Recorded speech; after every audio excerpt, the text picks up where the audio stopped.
બાદ હવે વાત પાટણની કરી કે જ્યાં બે જુદા જુદા બનાવોમાં 8 જેટલા વ્યક્તિઓ ડૂબ્યા હોવાની જાણકારી છે। સાંતલપુર તાલુકામાં નદીના વહેણમાં ડૂબ્યા છે લોકો। નળિયા ગામે નદીના વહેણમાં 5 થી વધુ યુવાનો ડૂબ્યા। નદીના વહેણમાં નહાવા ગયા હતા ડૂબેલા આ તમામ યુવાનો।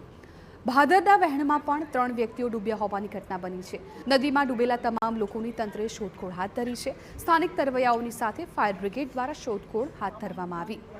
ઉલ્લેખનીય છે કે ગઈકાલે સિદ્ધપુરની સરસ્વતી નદીમાં ડૂબવાથી 2 લોકોના મોત થઈ ગયા હતા, જેને લઈને કલેક્ટરે સિદ્ધપુર, સાંતલપુર, વારાહી અને રાધનપુર વિસ્તારના લોકોને નદીના વહેણની આસપાસ ન જવા માટેની ખાસ સૂચના આપી હતી।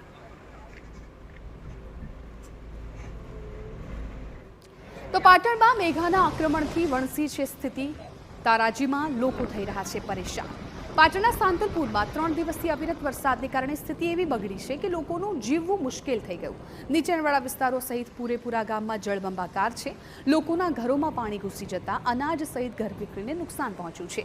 માલ સામાન તણાઈ ગયો છે, રસ્તા તૂટી ગયા છે। ભારે પવન ફૂંકાતા કેટલાક લોકોના ઘરોની છત પણ પડી ગઈ, જેને કારણે માણસ અને પશુઓની જિંદગી અસ્તવ્યસ્ત બની ગઈ। આ સિવાય ખેતરોમાં પાકને નુકસાન પહોંચ્યું છે।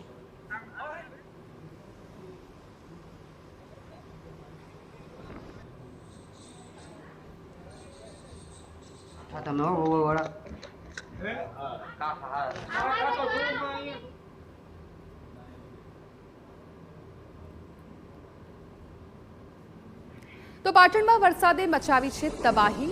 રાષ્ટ્રીય સ્વયંસેવક સંઘ સહિતના લોકો આવ્યા છે બહારે। ધોધમાર વરસાદને કારણે પાટણના સાંતલપુર અને વારાહી વિસ્તારમાં તારાજી જોવા મળી। અનેક વિસ્તારો બેટમાં ફેરવાતા જનજીવન અસ્તવ્યસ્ત બની ગયું। જળબંબાકાર વચ્ચે લોકોને ખાવા પીવાની વસ્તુઓ માટે પણ ફાંફા મારવા પડી રહ્યા છે। ત્યારે પાટણનું રાષ્ટ્રીય સ્વયંસેવક સંઘ મેદાને આવ્યું અને પૂરને કારણે વિવિધ સોસાયટીમાં ફસાયેલા લોકોની મદદ કરી। તેમના સુધી ભોજન પહોંચાડ્યું। રોટલા, થેપલા સહિતની અનેક વસ્તુઓ જરૂરિયાતમંદો સુધી પહોંચાડીને સરાહનીય કામગીરી કરી।